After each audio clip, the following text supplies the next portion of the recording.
شامی صاحب، جتنے منہ اتنی باتیں، یہ فیصلہ کیسے کیا جائے کہ اس معاملے کو لے کر سیاست ہو رہی ہے اور علیمہ خان صاحبہ کو کہہ رہے ہیں کہ جی یہ ذمہ دار ہیں جو کچھ اب تک ہوا؟ یہ کیسی بہن ہیں کہ جن کو اپنے بھائی کا خیال ہی نہیں ہے؟ یا ضرورت سے زیادہ خیال ہے، اچھا، یہ بھی ہے نا۔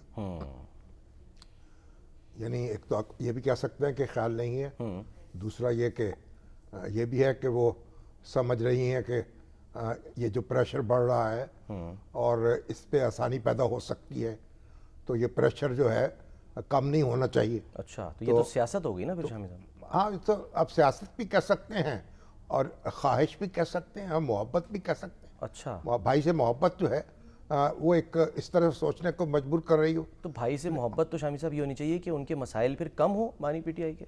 ان کا یہ خیال ہے کہ اگر دباؤ حکومت سے کم ہو گیا تو پھر جو مشکلات جو ہیں وہ کم نہیں ہوں گی اور جو ان کو حاصل کرنا مطلوب ہے وہ حاصل نہیں کر سکیں گی۔ اچھا، یہ وجہ ہو سکتی ہے، لیکن یہ ایک محبت 100 افسانے، تو ہمارے ایک پوری سیریز لکھی تھی اشفاق احمد خان صاحب رحمۃ اللہ علیہ نے، اور اس میں جو محبت کے مختلف زاویے ہیں، مختلف رنگ ہیں اور مختلف اسلوب ہیں، تو اب یہ بھی ایک ویسے کیا کہا، ایک شاعر نے یہ بھی کہا کہ ہر لحظہ ایک تازہ شکایت ہے آپ سے، واللہ مجھ کو کتنی محبت ہے آپ سے۔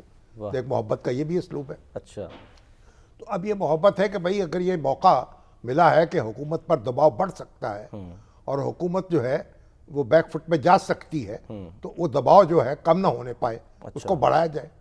لیکن بہرحال اب یہ ایک لیکن جو نتیجہ ہے، نتیجہ یہ ہے کہ حالات جو ہیں وہ قابو میں تو نہیں آئے، وہ خواہش پوری نہیں ہو سکی۔